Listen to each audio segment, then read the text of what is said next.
This tutorial will discuss the types of shear wall design available in ETABS, as well as describe the capability that exists to optimize shear walls for drift. We will start by illustrating the three types of shear wall design in ETABS. First is the simplified compression and tension design, which designs planar walls. Next is the uniform reinforcing approach, which can design or check 3D walls using uniform reinforcing patterns. This is the default design. And last is the general reinforcing option, which can design or check 3D walls using arbitrary reinforcing patterns defined in the Section Designer program. The shear wall we will design is 1 story tall and 10 inches thick. However, before a wall can be designed, it must be assigned a pier label. Select the wall and go to the Assign Shell Pier Label command and assign a label, in this case P1. We can now run the analysis. With the analysis complete, we are ready to start the design. Select the wall and go to the Design Shear Wall Design command. Next, go to the Assign Pier Sections command, and here is where we select which of the 3 types of wall designs to assign. We will start with the simplified compression and tension approach. With the wall still selected, go back to the Design menu and select the View Revise Overwrites command. Here we verify our design parameters. Note that T and C is selected and that the wall is 10 inches thick. And if we wanted to, we could define edge members using the DB dimensions for both the left and right sides at the bottom and top. We are now ready to start the design.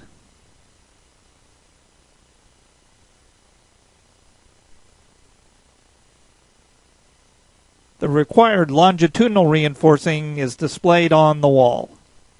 A right click brings up a detailed design sheet showing flexural, shear, and boundary check information.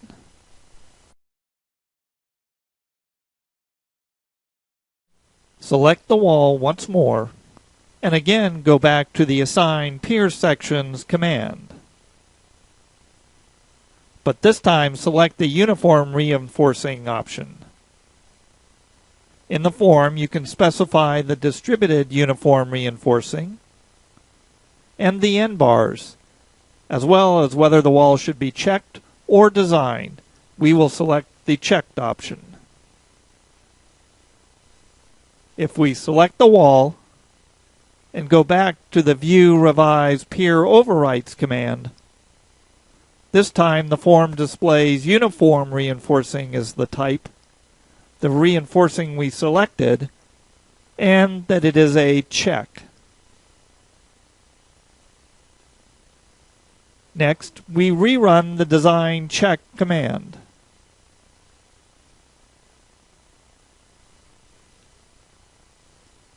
And the total longitudinal reinforcing specified is shown. A right click brings up detailed information on the check, including the demand capacity ratios.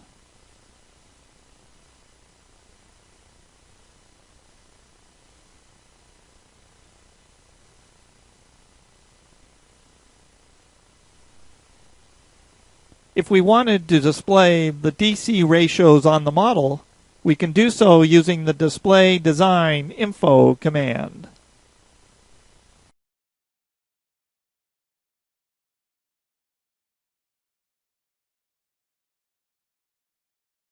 Next, we will use the General Reinforcing option. However, prior to assigning this type, we must define the section using Section Designer.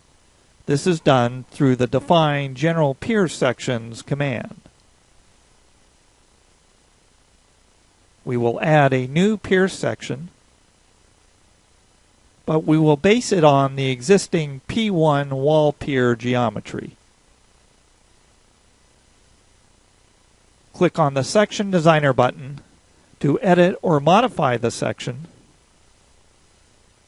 including right-clicking on the reinforcing to bring up a form where we can change the size and spacing as needed.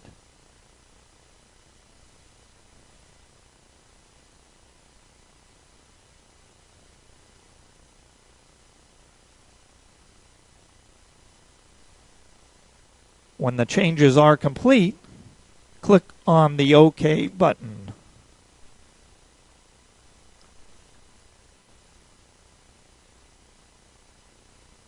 Now we can assign the Section Designer section to the wall by selecting the wall and going to the Assign Pier Sections command and choosing the General Reinforcing option. Highlight the section we defined for both the bottom and top and make sure that the checked option is selected.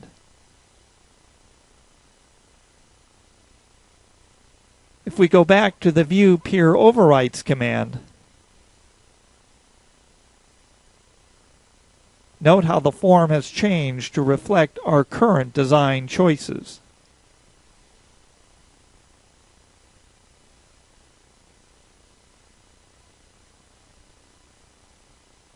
Once again, start the check of the wall.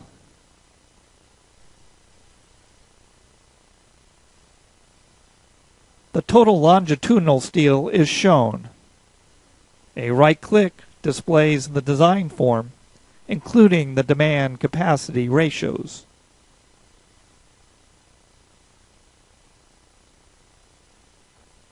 As a last step, select the wall and change from check to design for the general reinforcing choice.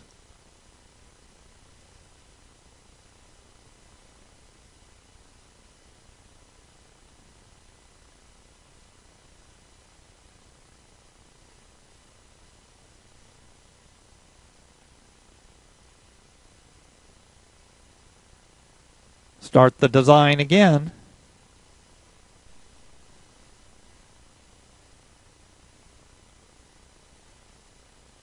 And now that the program is doing design rather than checking, it displays the required longitudinal reinforcing rather than the reinforcing that was specified in the section designer.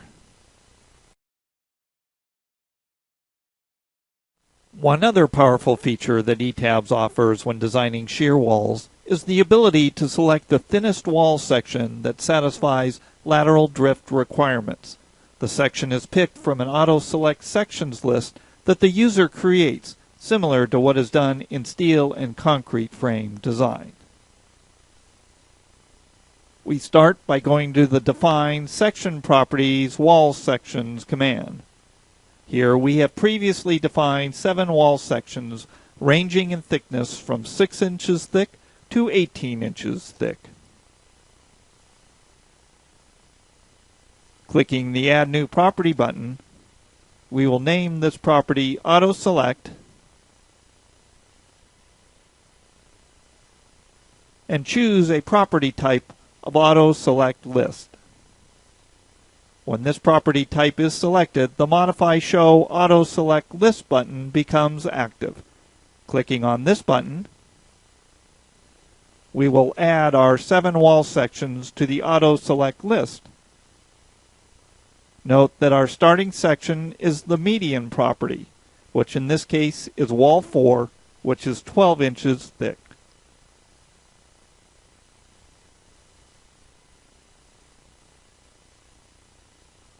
Next, we select the wall and assign the Auto Select property just defined.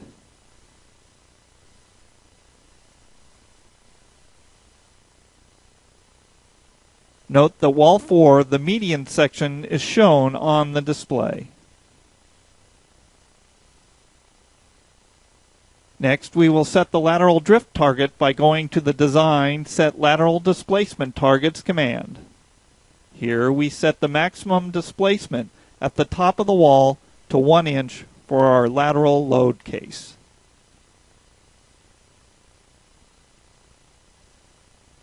We are now ready to run the analysis.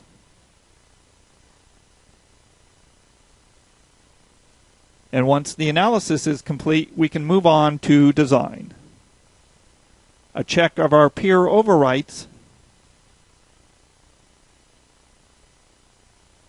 shows that design using uniform reinforcing has been selected, which is the default and typically what should be used with auto-select lists. We can now click the Start Design command. And after it is finished, a right-click shows that the median section, the 12-inch thick wall, has been used for the first cycle of analysis and design. A check of the displacement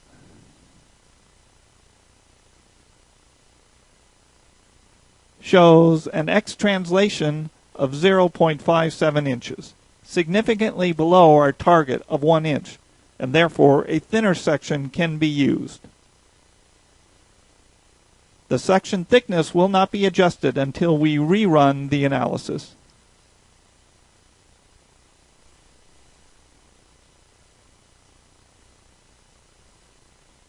After running the second analysis, the wall section has been updated. It now uses wall 2 as shown in the display. Wall 2 is our second thinnest section, 8 inches thick. We will now rerun the design, and the required longitudinal steel for section wall 2 is displayed. A check of the displacement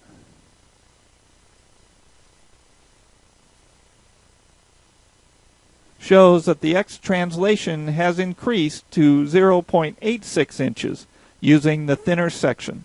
This is still below our maximum of 1 inch and thus is an acceptable section. This concludes this watch and learn on shear wall design.